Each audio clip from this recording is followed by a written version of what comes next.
Estamos en Buenos Días Bogotá y Cundinamarca a través de Novedad Radio 850M. La gente me dice, pero ¿cuál es emisora? Para recordarles, esta emisora fue Radio Recuerdo.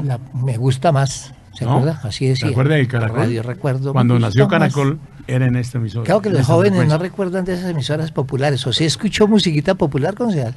Bueno, primero que todo, muchísimas gracias, de verdad. Un agradecimiento por estar aquí presente. Efectivamente, yo creo que uno de los, diría mi abuelo, más curtidos en la radio están aquí presentes, don Marcolino Forero. El gracias. decano de la AM. Imagínese, no, eso es siempre es un gusto estar aquí presente en la emisora y agradeciéndole a ustedes y un cordial saludo a toda la ciudadanía. Y efectivamente, yo soy modelo 94, tengo 31 años y pues bueno, ahí trabajando por la gente en los barrios y con la gente, como es el eslogan. La persona que está hablando es el honorable concejal, el doctor Jesús David Araque, del Partido Nuevo Liberalismo. ¿Me hace recordar usted año 91? 94. 94. ¿Es cuando sale este decreto de Bogotá, cuando Jaime Castro era alcalde? No, mucho antes fue Jaime Castro. Ah, era Mocus. Mocus. Antana es Mocus. Sí, correcto. Usted nació en esa época. De acuerdo. ¿No? Un gran alcalde, para poner la puya ahí. Yo Sí. creo que ha sido un alcalde que le dio cultura ciudadana a esta ciudad. Es que por eso se ese caracterizó. tema era interesante, la Que cultura tanto ciudadana. falta. Lo único que no recuerda uno muy bien de Mocus fue cuando empezó a cerrar las empresas públicas del distrito para empezar a contratar con privados. Una partecita así Pero como también que no cuadra. acabó con los Acabó con la agentes Secretaría de Obras Públicas de Bogotá. y de agentes azules y la Secretaría ya. Bueno, doctor, bienvenido a lo que venimos. Vamos. Contémosle a todos los oyentes acerca de los proyectos que usted ha presentado, los acuerdos en el Consejo de Bogotá. Bueno, primero que todo, yo quiero hablar del trabajo que hemos hecho en territorio. Creo que los proyectos que se llevan al Consejo de Bogotá son con base precisamente en esas problemáticas que tiene la ciudadanía en la calle. Cuando uno llega al Consejo, muchas veces se le olvida por quiénes llegaron, y es la comunidad, la gente, las personas que están en los barrios teniendo problemáticas con su vía, con su árbol, con la seguridad, con la movilidad, y todos los proyectos de nosotros se basan en eso. Por ejemplo, tenemos un proyecto de propiedad horizontal, un proyecto de uno de los temas que tiene más vacíos, creo, en este momento, y es que las personas tengan más apoyo por parte de las entidades y sobre todo en el tema de propiedad horizontal. Nos hemos reunido con el Consejo Distrital de Propiedad Horizontal, nos hemos reunido con varios administradores para escuchar las problemáticas y plantear soluciones. En tema de seguridad, por ejemplo, que tengan una persona que los escuche desde las alcaldías locales, que si se le presentó un problema con un inquilino, con un propietario, tengan la herramienta para poder tocar puertas y buscar soluciones. Ese es un proyecto que en este momento tenemos un proyecto de temas de seguridad, sobre todo aprovechando un poco de los frentes de seguridad, que es otra bandera de la que nosotros tenemos, y es que las personas en los frentes de seguridad saben de prevención, saben a quién llamar, saben el teléfono del CAI, pero cuando por ejemplo hay un maltrato contra la mujer, ahí no sabemos cómo hacer. La ruta, por ejemplo, contra la violencia, contra la mujer, perdón, y eso es importante, que las personas estén capacitadas en los frentes de seguridad, que los coordinadores de los frentes de seguridad sepan cuál es la ruta para denunciar el maltrato contra la mujer. En eso estamos trabajando. También tenemos proyectos de seguridad, también de frentes de seguridad para fortalecerlos. Muchas veces, y quedó en el plan de desarrollo distrital, sí, claro, las personas, o la mayoría de veces las personas les toca sacar de su bolsillo para poner una cámara, para poner una alarma, para poner el aviso que dice este predio está perdón, y además que hay cualquier cantidad de cámaras que fueron inversión de la Secretaría de Seguridad y están inactivas, la gran mayoría en Bogotá. Y eso es un llamado que nosotros le hemos hecho también desde el Consejo de Bogotá al secretario de Seguridad.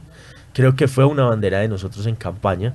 Yo me acuerdo que cuando estábamos en campaña hablábamos de más de 1.400 cámaras inactivas, sin operar en la ciudad de Bogotá, casi que el 25%.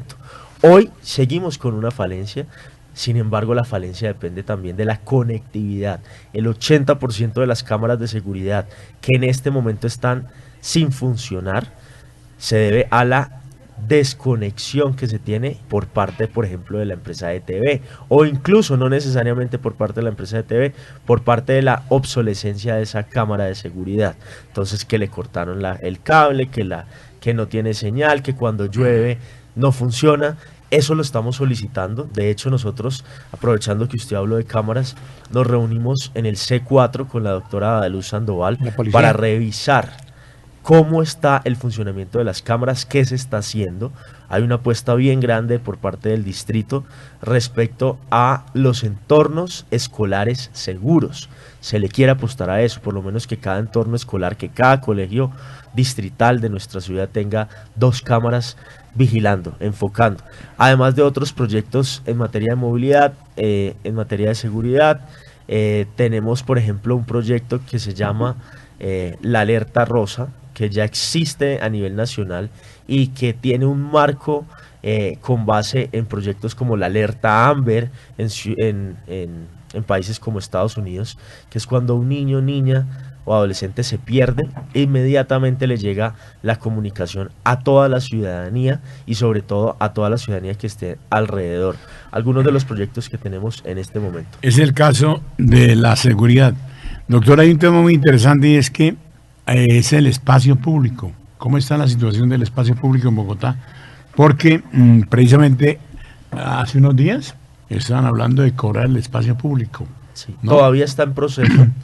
Pues yo no estoy de acuerdo que sí o que no. Simplemente nosotros somos voceros de los oyentes.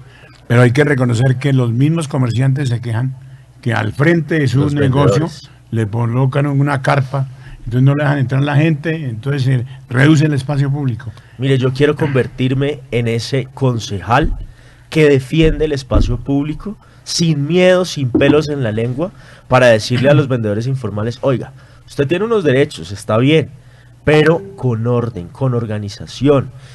Y yo he tenido varios recorridos con el IPES, que es la entidad que los caracteriza, ¿sí? Por la Corte Constitucional y por sus derechos al trabajo. Hay unos procesos que no se pueden negar, de hecho que se tienen que hacer precisamente para que haya una movilización. Hemos tenido recorridos con el director del IPES, hemos tenido recorridos con, por ejemplo, con el alcalde local de Usaquén, entre otros alcaldes, el de Suba, Chapinero, y hay un tema. En este momento la mayoría de las calles, y es una realidad, y la gente lo reconoce, tiene vendedores informales. El tema es cuáles vendedores informales, ¿sí?, tienen vulnerabilidad y cuáles no. Sí, porque hay detrás de eso hay una mafiecita. De acuerdo. Porque hay personajes que son dueños de 15 y 20 puestos. No solo los una. Espacios. Hay muchísimas mafias, claro, y mafias que ya están consolidando marca. Nosotros podemos encontrar en el espacio público diferentes vendedores informales.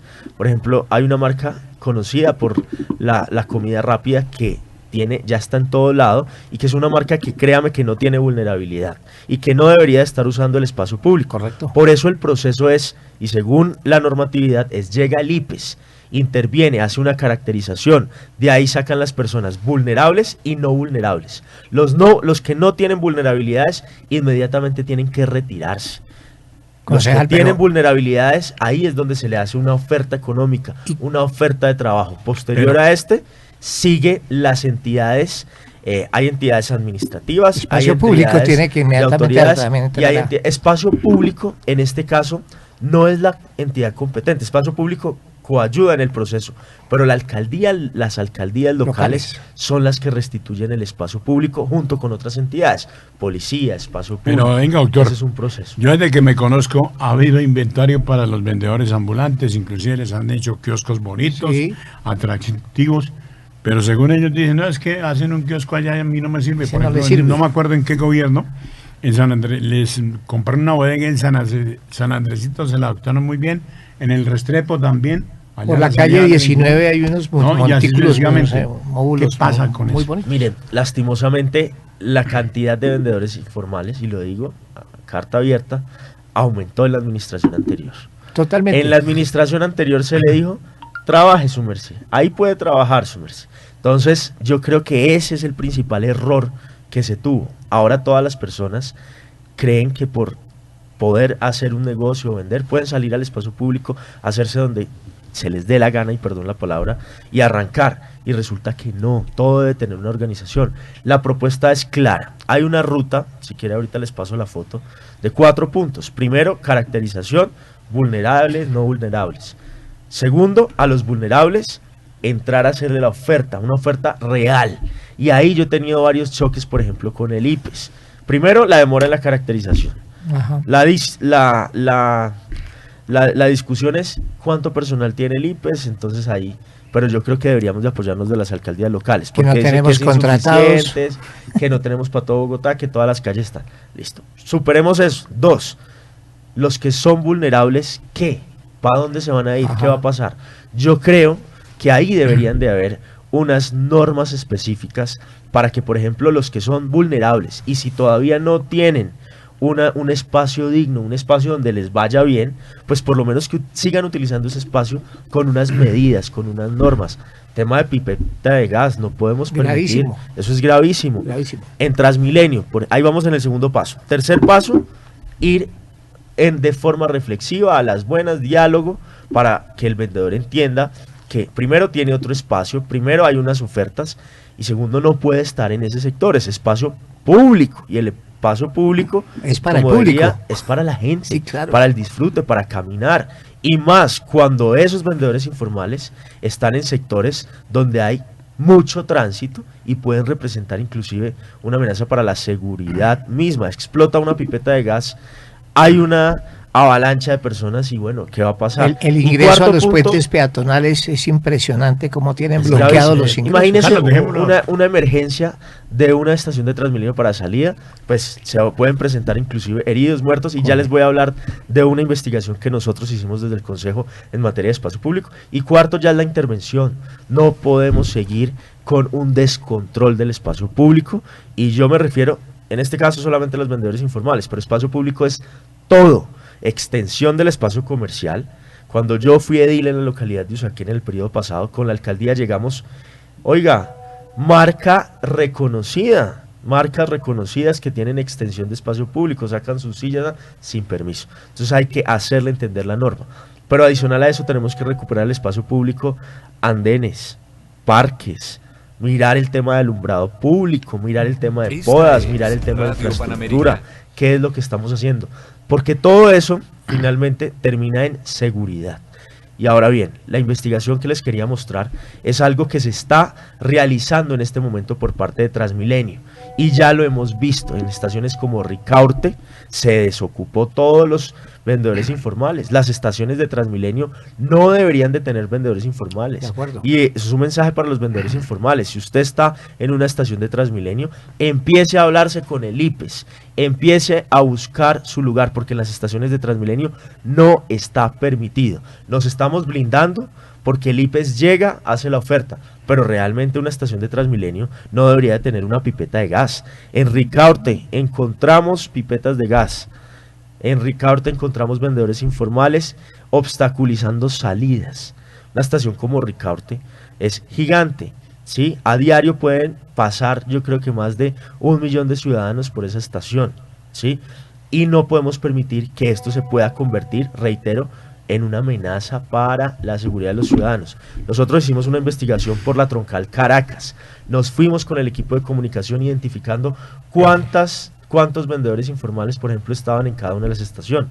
En la calle 45 encontramos aproximadamente 5 vendedores informales, pero lo grave de esto es que ustedes saben que estamos en la construcción del metro de Bogotá, que va avanzando, entre otras ya va más del 50%, pero lo grave de esto es que estas estaciones, como la calle 45 en la troncal Caracas, está acumulando la gente que iba para las otras estaciones que en este momento están cerradas, por ejemplo calle 26, ¿sí?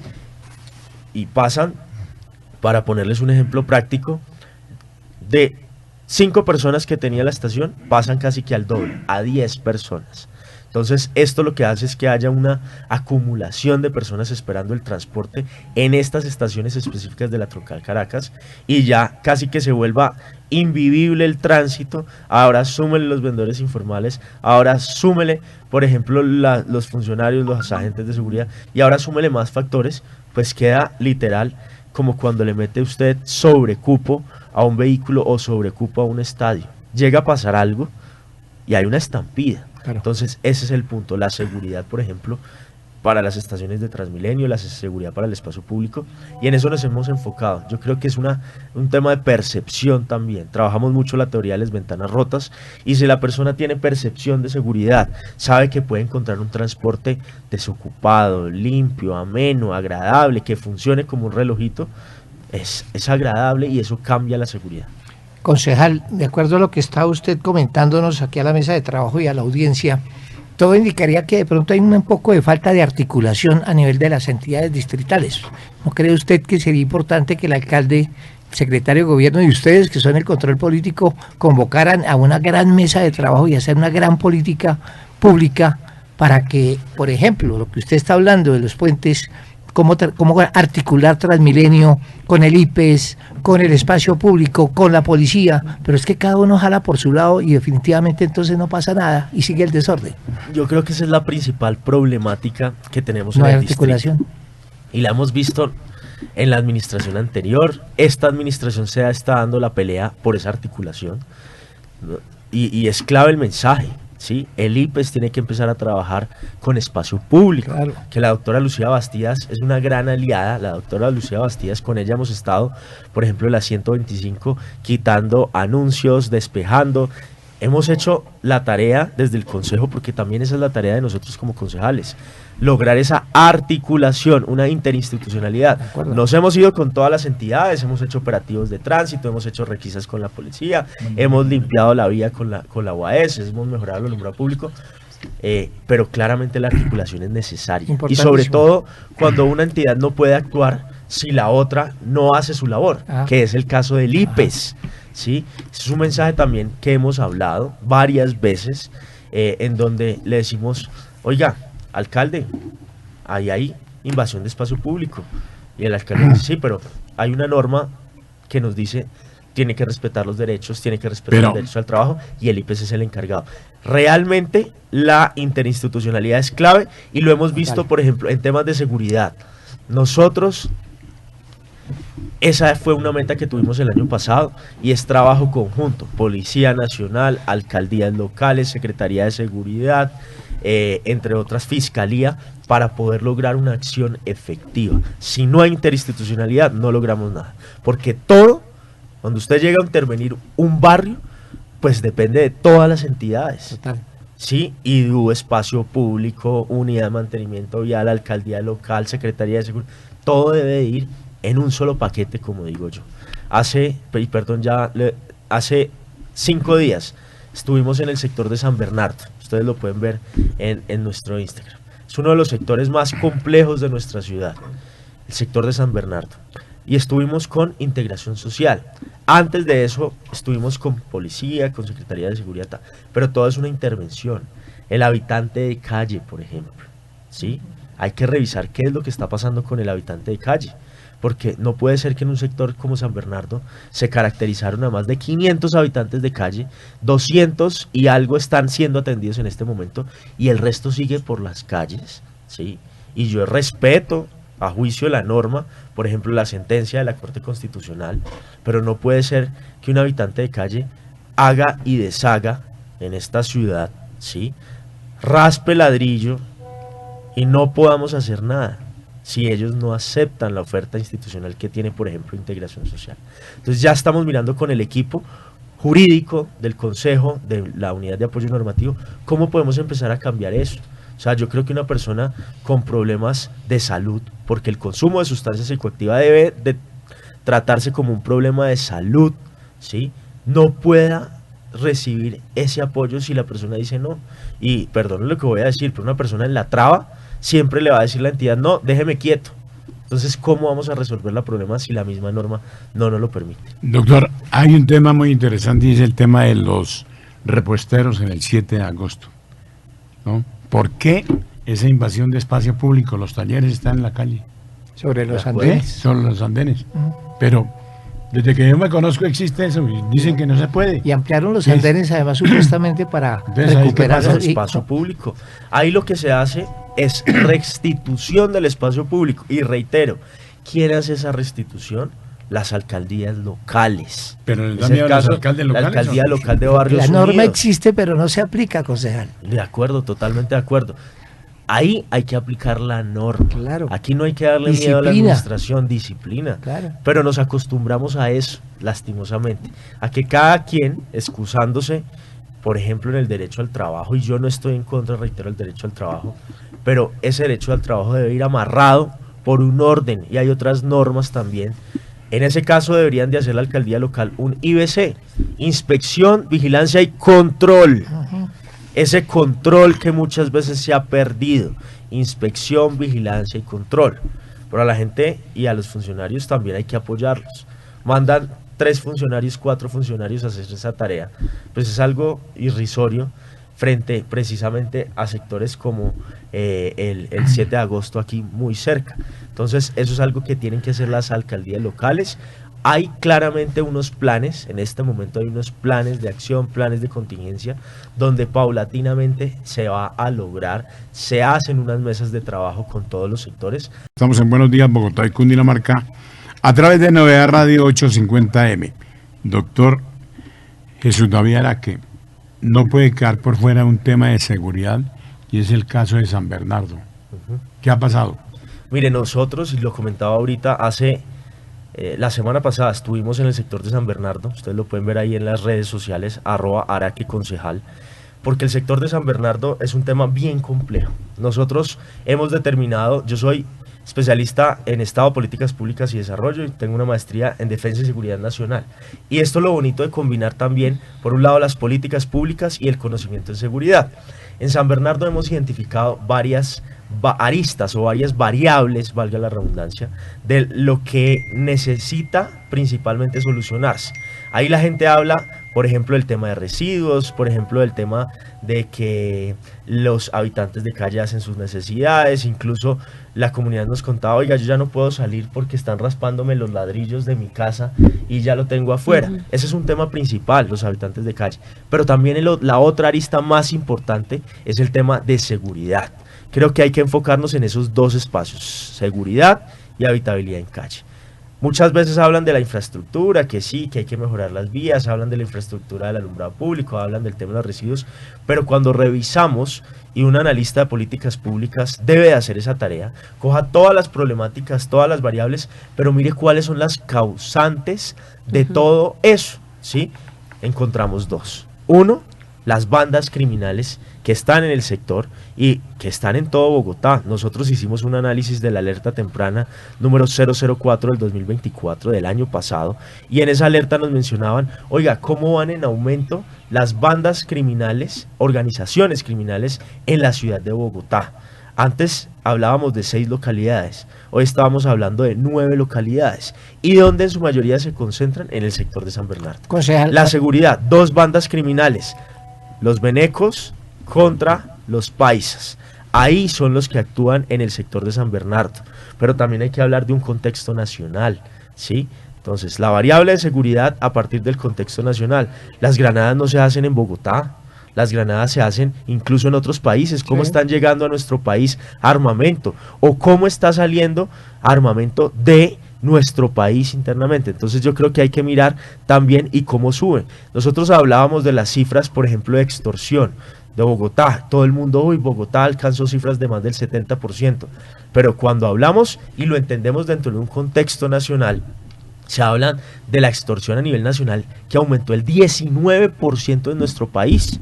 Hablamos de ciudades como Barranquilla, donde aumentó sustancialmente, y donde, por ejemplo, entidades como Pagatodo están cerrando precisamente a raíz de la extorsión, y en los municipios cercanos y en las ciudades cercanas. Entonces esto no es un tema solamente de Bogotá, esto es un tema y que según la Defensoría del Pueblo hay alertas en todo el país, y hay que partir de ese contexto nacional.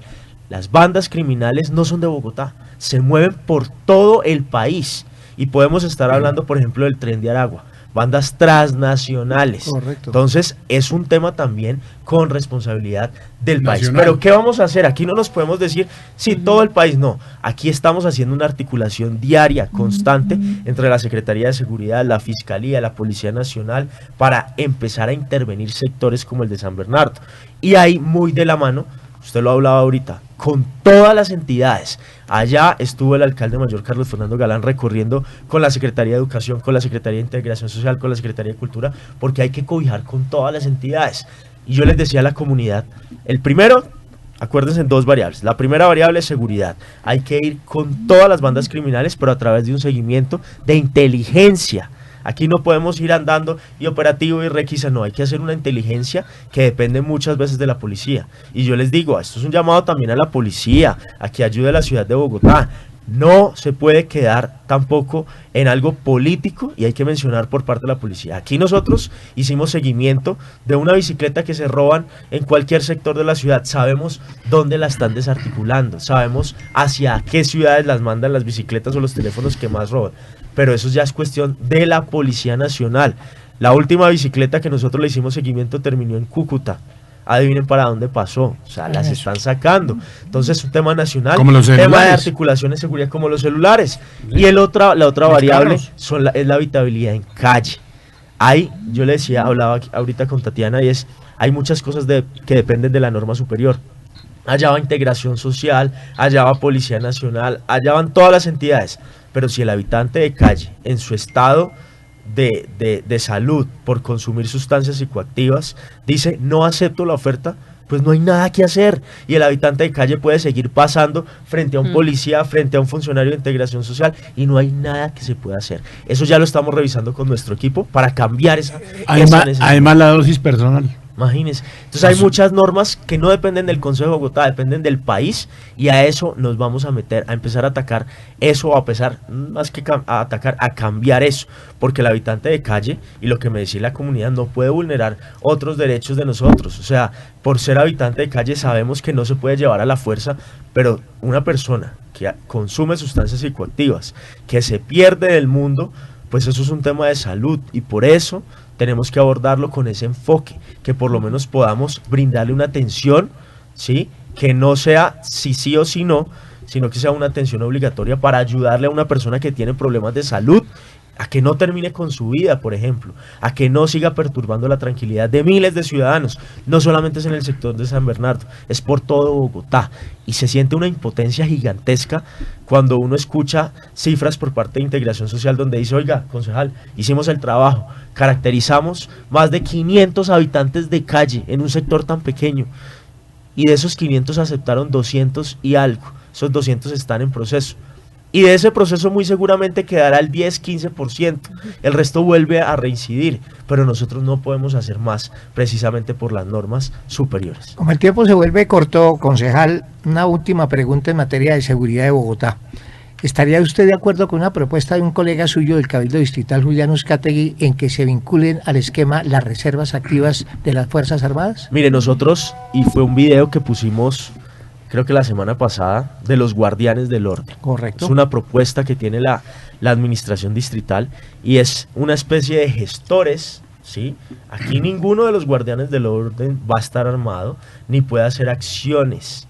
Y eso es lo primero que le explico cuando vamos a crear un frente de seguridad a los barrios, es diferencien la prevención de la acción. Total.